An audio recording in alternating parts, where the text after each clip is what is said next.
دونك اخويا خليل، هذا هو الموضوع. انا كنبغي الراجل يكون راجل والمراه تكون مراه.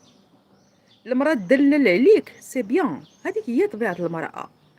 وانت دير شخصيه ودير الكبرانيه وما تنزلش، ما تجاوبهاش بنفس الطريقه ديالها، ما تجاوبهاش بنفس الافكار ديالها، ما تجاوبهاش. اذا اما غادي تكون مربياك مراه وما عندكش ان اكزامبل ديال راجل، اما غادي تكون كتبع، ما كنهضرش معاك خليل، كنهضر اون جينيرال، اما غادي تكون كتبع دوك لي كوتش اللي تيقول لك شد معاها الضد.